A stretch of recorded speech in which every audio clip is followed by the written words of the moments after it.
겉으론 좋은 사람, 은퇴 후 당신을 무너뜨릴 일순위. 절대 가까이 하지 마세요. 은퇴 후 새로운 삶을 준비하며 사람들과의 관계에도 신경을 써야 합니다. 어떤 사람은 겉으로는 좋은 사람처럼 보이지만 그 사람과의 관계가 당신의 은퇴 생활을 망칠 수 있습니다. 우리가 흔히 좋은 사람으로 생각하는 이들은 때때로 우리에게 해가 될 수 있습니다. 오늘은 은퇴 후 가장 멀리해야 할 사람 1순위가 누구인지, 그리고 그로 인해 생길 수 있는 문제들을 이야기해 보려 합니다.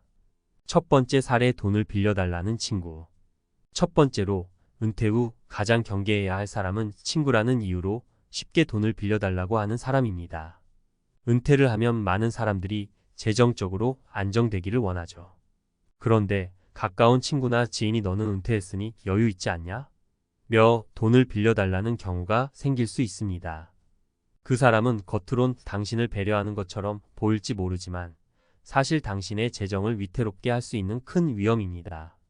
예를 들어 제 지인이 60대 초반에 은퇴했을 때 오랜 친구가 갑자기 어려움을 겪고 있다고 하면서 돈을 빌려달라고 했습니다. 친구를 돕고 싶었던 그는 흔쾌히 빌려주었죠. 하지만 그 친구는 곧 연락이 끊기고 결국 돈을 돌려받지 못했습니다. 여유 있는 은퇴 자금이 한순간에 줄어들어 그의 노후 계획이 완전히 틀어지게 된 것입니다. 중요한 것은 가까운 관계일수록 돈 문제를 깔끔하게 정리해야 한다는 것입니다. 그렇지 않으면 서로의 관계도 은퇴 후 재정도 모두 엉망이 될 수 있습니다. 두 번째 사례, 비현실적인 투자, 기회를 권하는 사람. 두 번째로 경계해야 할 사람은 비현실적인 투자, 기회를 권하는 사람입니다. 은퇴 후 자금을 안정적으로 관리하는 것이 매우 중요하지만 이 점을 노리고 확실한 투자 기회를 이야기하는 사람들이 나타나기도 합니다. 이들은 겉으로는 좋은 의도로 조언을 하는 것처럼 보이지만 실제로는 자신을 위해 당신을 이용하는 경우가 많습니다. 제 지인의 이야기를 예로 들면 그는 은퇴 후 평소 친하게 지내던 지인으로부터 수익이 보장된 부동산 투자 기회를 소개받았습니다. 그 지인은 매우 신뢰할 만한 사람이었고 사업에 대한 지식도 있었기에 쉽게 마음을 열었죠. 결국 그는 큰 돈을 투자했지만 결과는 참담했습니다. 부동산 시장이 예상과 다르게 흘러가면서 원금도 회수하지 못하고 손해만 보게 된 것이죠. 신뢰하는 사람이라 해도 은퇴 후 중요한 결정을 할 때는 신중하게 생각하고 전문가의 조언을 듣는 것이 중요합니다. 은퇴 자금은 신중히 다뤄야 하며 이를 무모한 투자에 쏟아붓는 실수는 절대 해서는 안 됩니다. 세 번째 사례, 끝없는 요구를 하는 가족.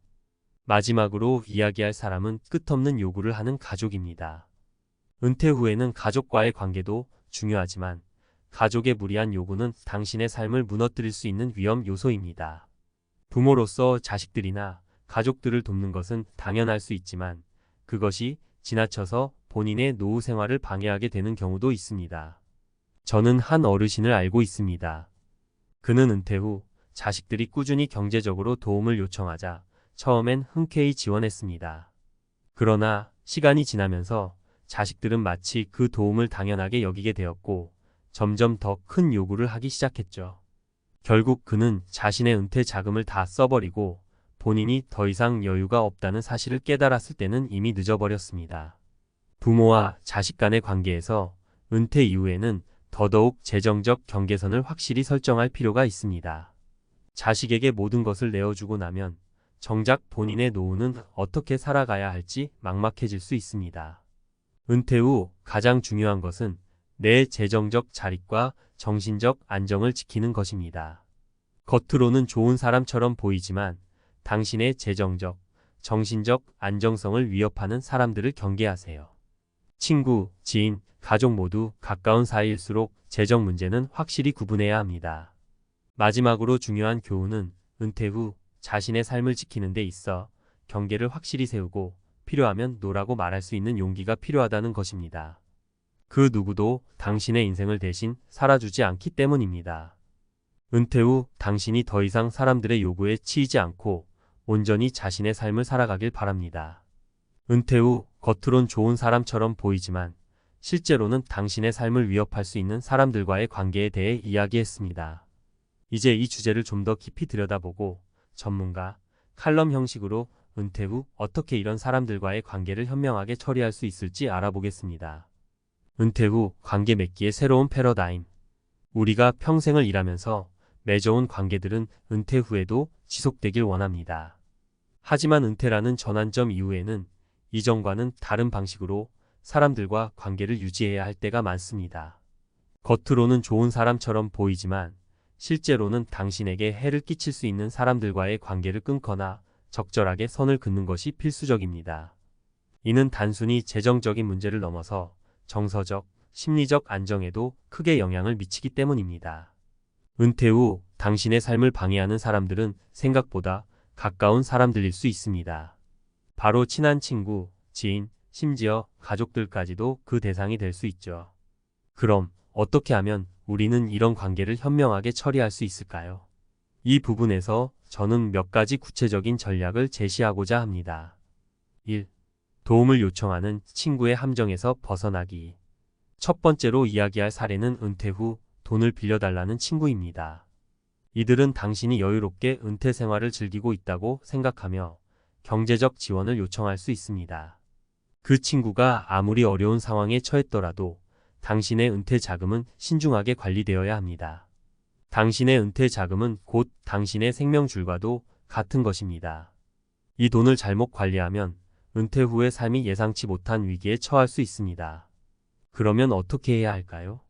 가장 중요한 것은 감정에 휘둘리지 않고 이성적으로 판단하는 것입니다.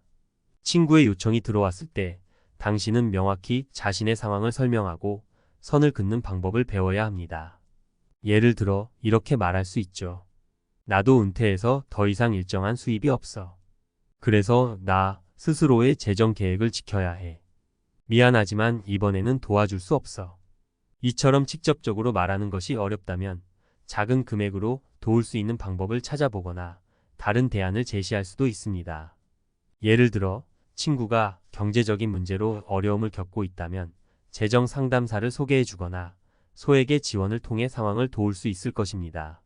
중요한 것은 큰 금액의 경제적 지원은 절대 피해야 한다는 것입니다. 2. 비현실적인 투자 제안을 경계하라. 두 번째로 은퇴 후 경계해야 할 사람은 비현실적인 투자 기회를 제안하는 지인입니다. 은퇴 후의 자산 관리는 매우 신중해야 합니다. 평생 모은 돈을 한순간에 투자 실패로 잃어버리는 것은 절대 피해야 할 일입니다. 특히 신뢰하는 사람이 제안하는 투자 기회일수록 더 주의가 필요합니다. 그 사람이 겉으로는 당신을 위해 좋은 기회를 소개해주는 것처럼 보이지만 그 이면에는 당신의 자산을 위협하는 위험이 도사리고 있을 수 있습니다. 전문가들은 은퇴 후의 자산 관리에 대해 이렇게 조언합니다. 어떤 투자도 100% 수익을 보장하지 않는다. 이 기본 원칙을 기억하세요. 당신이 아는 사람이 얼마나 신뢰할 만한 사람인지와 관계없이 그가 제시하는 투자 기회에 대해선 항상 객관적이고 전문적인 검토가 필요합니다. 투자 전문가와 상담하고 투자할 자산의 리스크를 꼼꼼히 분석하는 습관을 들이세요. 은퇴 후 재정은 한정적이기 때문에 무리한 투자는 피해야 합니다. 당신이 주식이나 부동산 같은 자산에 대해 잘 모른다면 더더욱 전문가의 조언을 받아 안전한 방법을 찾아야 합니다. 신뢰할 수 있는 재정 전문가나 금융기관과 상의하는 것이 안전한 투자로 가는 첫걸음이 될 수 있습니다. 3. 가족과의 관계에서 경계해야 할 것. 세 번째로 다룰 내용은 가족의 끝없는 요구입니다. 가족과의 관계는 은퇴 후에도 매우 중요하지만 지나친 경제적 지원 요구는 반드시 선을 그어야 합니다. 부모로서 자식들에게 경제적 도움을 주는 것이 당연하다고 느낄 수 있지만 그 요구가 끝이 없을 경우 당신의 노후 생활은 큰 위험에 처할 수 있습니다. 실제로 많은 은퇴자들이 자녀들에게 금전적인 지원을 하다 보니 본인의 생활비나 노후 자금이 부족해지는 경우를 겪곤 합니다. 이는 특히 부모와 자녀 사이의 감정적인 부분과 얽혀 있기 때문에 더 어려울 수 있습니다. 부모는 자녀가 힘들 때 돕고 싶어하는 마음이 있지만 그 선을 정하지 않으면 결국 본인도 자녀도 어려움에 처할 수 있습니다. 가족들에게 이렇게 말해보세요. 나도 이제 은퇴해서 더 이상 일정한 수입이 없어. 앞으로는 너희가 독립해서 살아가야 할 때야. 내가 너희를 도울 수 있는 부분은 있지만 그 한계는 명확해. 이처럼 분명하게 경계를 세우고 자녀들이 스스로 서도록 하는 것이 중요합니다. 가족과의 관계에서도 재정적인 선을 넘지 않도록 주의하는 것이 결국 당신의 은퇴 생활을 지키는 중요한 열쇠가 될 것입니다. 은퇴 후 관계에서의 건강한 경계 설정. 은퇴 후 성공적인 삶을 위해서는 관계에서의 경계 설정이 필수적입니다.